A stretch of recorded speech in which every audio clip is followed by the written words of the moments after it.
My name is Kalibala Mark. Meet Mark, wheelchair-bound and dependent on it for his mobility. Mark is a resident of Erisa Zone in Chebando, a suburb north of Kampala. Mark resides at his sister Nakaiza Harriet Wambale's home. He's been staying here since the tragic accident in 2009 that robbed him the use of his lower limbs. I'm a person with spinal cord injury, which I acquired in 2009. Yeah, my life has changed, it has continued changing since then. I'm a wheelchair user, and so there are so many challenges which we do face as a person with disability. So what? We are on the road trying, our car got blocked, then we are trying to fix it, and I went down to see what I could help because I haven't had that knowledge. Because my father is an auto mechanic, so I had got that knowledge during my vacation, and so I went down to see what happened. Then we troubleshooted and see the problem. So we tried to fix. But I was trying to fix the problem. Then we ejected the car. So the car was up. Then I went down. So as I was down, all of a sudden it slipped off the jet. I had to tell my immediate bosses that my brother had had an accident and had been brought to the casualty to Mulago. I was accompanied by some of my friends, my workmates, and we went there. Actually reaching there, he had been admitted there, but of course he was telling me, he was in tears, telling me he could not feel his lower limbs. Mark was lucky. His family rallied around and mobilized to support him rather than abandon him as a burden. It called for great patience and change in the routine at Harriet's home. He was our family, despite the fact that this time he was in that state. We had to take him in. Also, my husband is reasonable. I thank him for that, Mr. Bwambale Joram, because there was a time he needed me, and actually I was supposed to be at the same time with Mark. I have children. My boy by then was still young. He could be crying there. He needed my help, but of course at the same time Mark also needed me. But of course we had to prioritize. He was in need more than the rest, and we had to take on.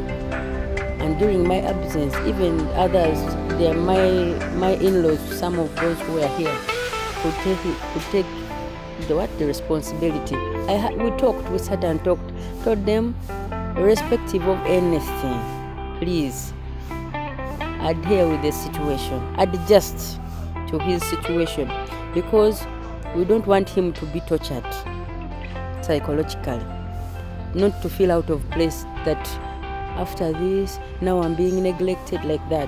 But I told them, you adjust in whatever way. If he wants water, please bring. If he needs tea, please bring. If anything, do whatever. Do the needful. Today, Mark is fully recovered from the shock and physical trauma of losing his lower limbs.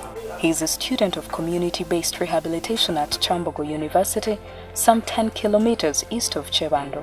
Years, I realized that I could not do such a job, could not engage myself in so much which required too much energy, because I could not. But I realized that no, I have to concentrate. I have to go back to school. Right now I'm in Chambogo, doing bachelor's in community-based rehabilitation, and it's more so about communities, specifically dealing with persons with disabilities. So I went back, and that's what I'm pursuing. Oh, by the time I got an accident, I was 23. By then, I was planning to be, I did science, and I was planning to be a clinical officer by then, and I tried so much. I even applied that side of football training as well, clinical officer, and I was given though on private still, but things never went through like But now, life is changing, and now I'm a Simbiara worker, a community worker. But while he's been rehabilitated mentally to accept his physical disability, Mark still faces many challenges in his daily commute to school. To move from home to the stage on the main road where he can pick up a taxi to school is a rough and uneven track requiring volunteers to help push him up the steep hill. More hurdles await Mark when it comes to boarding the taxi if the driver is kind enough to stop for him.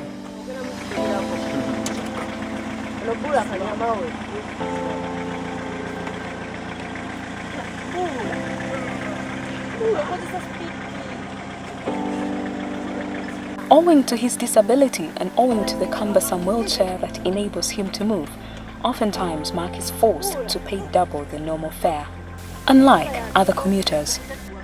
There are several challenges which I just have to put in account. That is to use public means, which this the means which I use. First of all, I have to know that I have to wake up early. I have to wake up early so that I can get a taxi along the road, which taxi, when very many people haven't started going to town, because if they start going to town, that is by around 7:30, then that means I will not keep my time to the university. That means I have to go a little bit earlier, even if my program at the university starts at around 10. But still I have to wake up early so that I can get taxis from the main road. If I go a little bit later, then I'll have to be there for almost 2.5 hours just waiting for the taxi, because they see me, they see a guy in a wheelchair, and some don't even have that knowledge that this wheelchair is foldable, or it's my right also to use the means which they are also using. So that's one of the challenges first, which is always with me. Now, if I don't get up early, I will be late. The second part of it is I will have also to make sure that I have enough money with me, because I'm double charged. Most of the time I'm double charged. People don't know that these are my legs, because I sometimes ask them, do you think this wheelchair is part of me, or it's also another thing? Because I try to explain to them most of the time to show them that if at all they are to use a taxi, do they pay double for their legs and the other parts of the body, or some understand, some don't understand. So whenever I'm to move, I have to make sure that I have enough money, so that if someone can't understand, then I'll have to pay double. The Constitution of Uganda confers rights and respect for persons with disability and led to the enactment of the Disability Act of 2006 and other laws. Among the provisions is provision of access and ramps for persons with disability. Unfortunately, this is not provided for right from the community road that leads to the main road and public means that he has to use to school. Being a person with a disability, I have a right. I have so many rights. Because it's the same person, it's the same thing any other person enjoys, or someone who is able-bodied enjoys. The same thing I have to enjoy. If you're not paying double, then why should I pay double? If you're going to school, it's my right to go to school.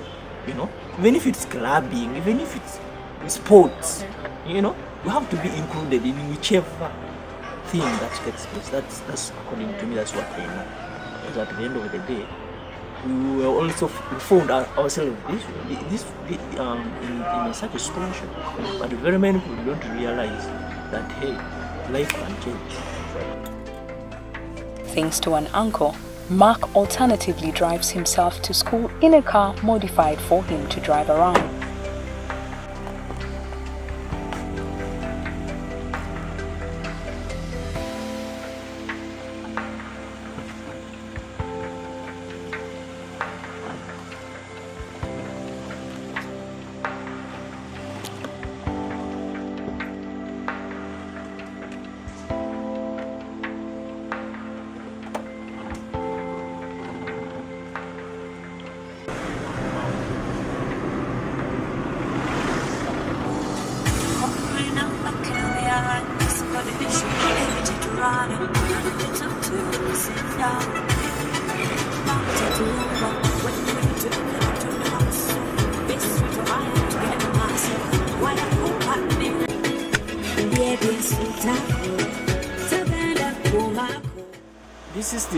This system was being installed by Speedway, Garage, the other bleeds.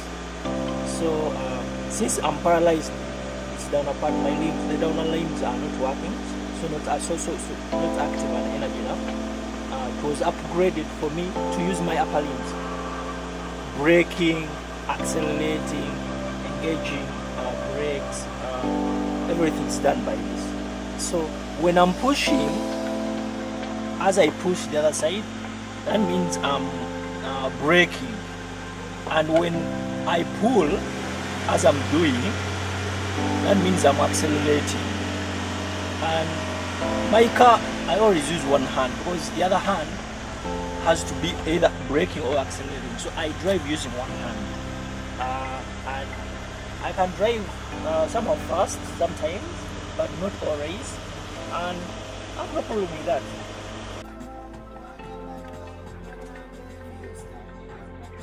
This car has opened up huge possibilities for him. When he can afford fuel, Mark often drives himself to school.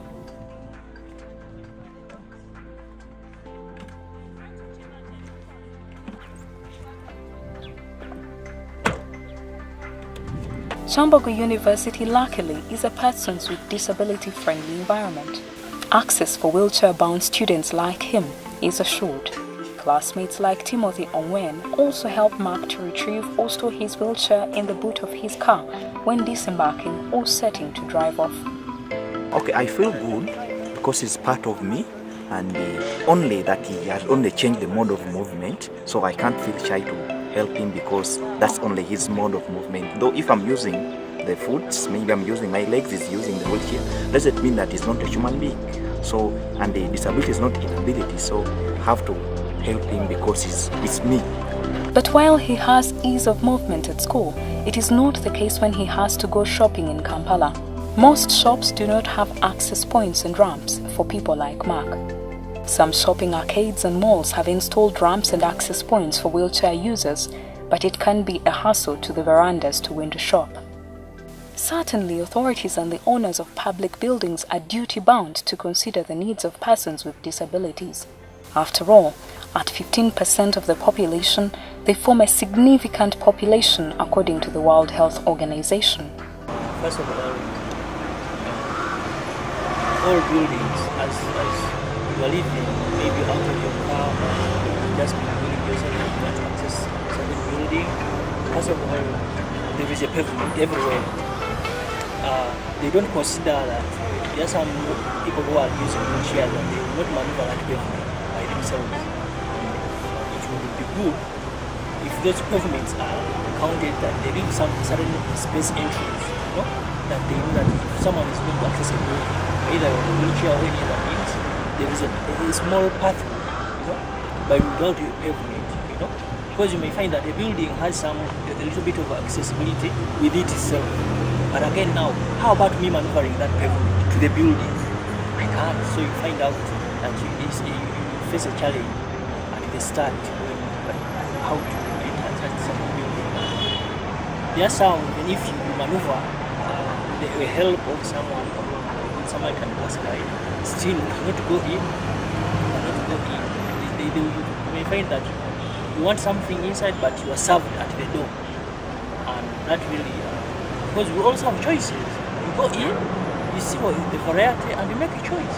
Whatever the case, Mark has been lucky to make a great deal of progress and sees a big role ahead of him in working and helping the recovery of others like him.